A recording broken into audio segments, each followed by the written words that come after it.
welcome back to my channel. It's Emilyellennplants here. I am going to do a video today all about how to take care of Hoya, my favorite species of plants. So if you want to learn how to take care of Hoya, just keep watching. So I have a lot of different type of Hoya. So I have, let's see, 1, 2, 3, 4, 5, 6, 7, 8, 9, 10, 11, 12 different Hoya. So the most basic form of Hoya you're going to find in plant shops is the carnosa. This is our carnosa, Hoya carnosa rubra, Hoya carnosa variegata, commonly known as rubra or crimson princess.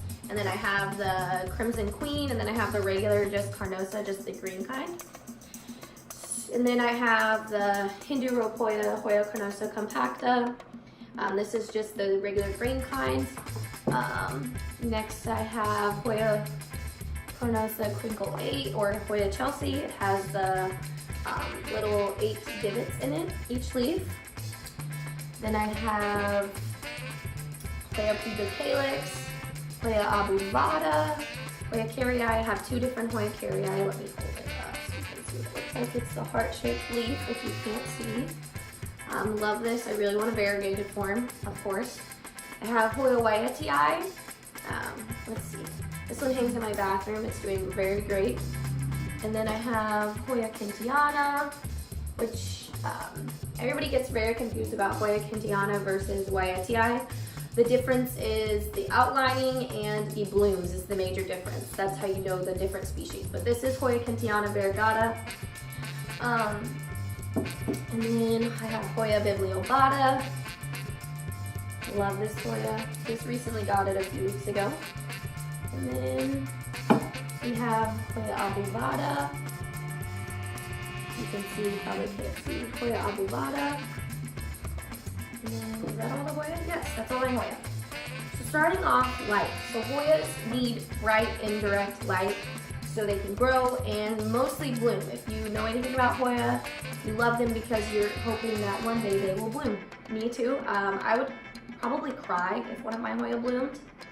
So typically you don't want to do southwest light because it's direct, but I have this Hoya in my bathroom which gets southwest facing light, and I do pull it back a lot, but it's been fine. It's been growing in that light. So I guess maybe if you have a waiatii, you could try it. Maybe, because I don't know. It does not get diffused. There's nothing in front of that window, and it does fine. If I notice it start to burn, I will move it, but I've had it there for 3 weeks, and it's been fine. But most of my Hoya are in southeast, northeast, west facing light. They do really well in my front window, which is north. Yes. North, that's north facing light. Do I have any in my? Yes, so this is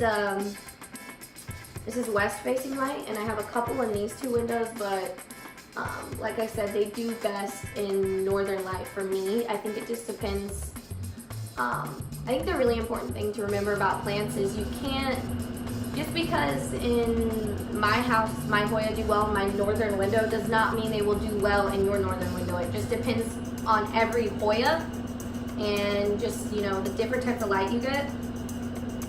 So for Hoya, for watering, I wait until I notice that I do the taco test, which I learned from Philly Foliage, I want to say is his name. So I just take a mature leaf, and so here's a mature leaf, and I'm going to bend it. This could probably use some water. So if you can bend the leaf and not have any resistance, your Hoya probably needs water.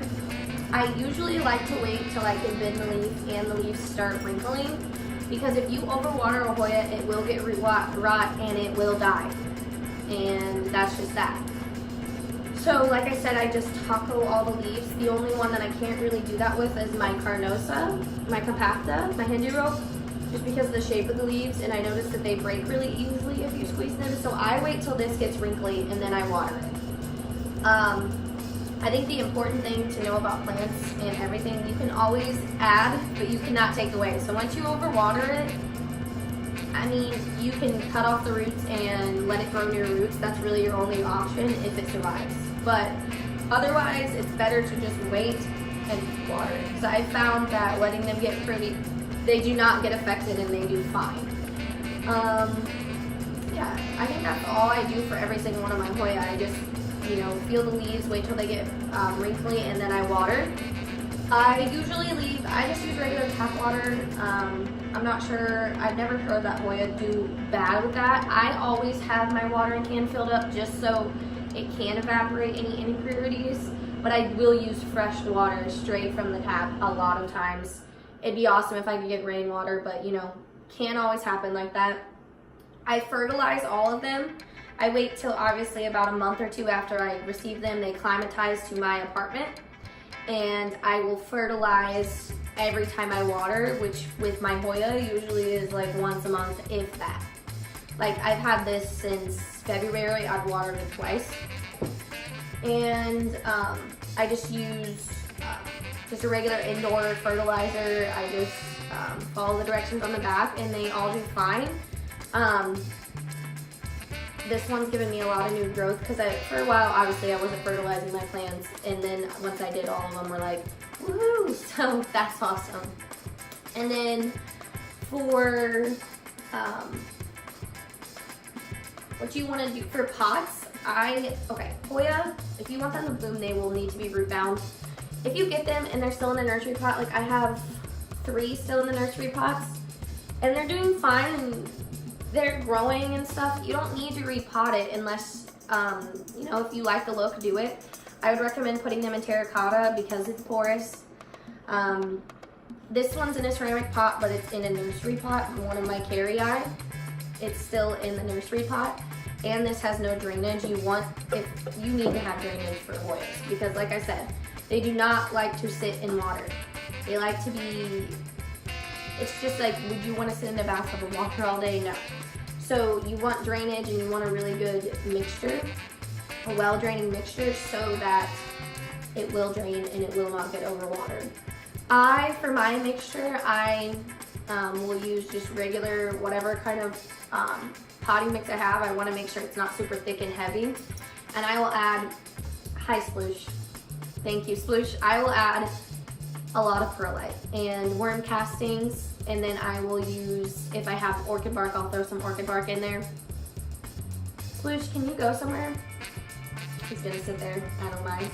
But I'll use orchid bark, and then, like I said, a lot of perlite, a little bit of orchid bark. If I have rocks, I'll throw rocks in. You just want it to be well drained. You don't just want to put it in Miracle-Gro and call it a day. It most likely won't do well, especially if you're not watering it the right way, giving it good light, etc. So, like I said, honestly, I recommend terracotta pots. If you put them in a ceramic pot, I wouldn't do that if you're a beginner because you're probably not going to do the best with that. No offense, that's just the reality. Like I said, I have a couple in the nursery pots and they're fine. Because Hoyas like to get root bound, you want to keep them, so like this one came bare root. I put it in just a 2-inch pot just because like that's even a little big for this. I want it to get root bound, I want it to grow and to bloom. Maintenance with Hoya, it's just like any other plant, so I just have a couple of things I use for maintenance. I have a moisture meter, and this is good for watering too. But you always do, like, just because this says it's dry, it's technology, it's not perfect. You still stick your finger in there. See, you want it to be about 2 inches, 3 inches. If you're gonna water like that, dry. And then I have these little pruners that I got off Amazon. So you just, any plant you have, but it's specifically Hoya, dead parts, dead leaves.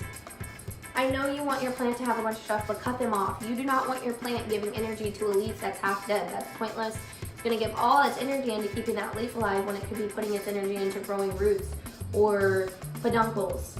There's no point in just keeping dead leaves on there just because it doesn't have a lot of leaves. Like this carrii, if 3 of these leaves were dead, I know that there's not many leaves on there, but if 3 of them were dead, I would cut them off, or if they had brown on them, because I don't want the plant putting energy into that. It's pointless and it's not good for your plant. So I think I've covered everything.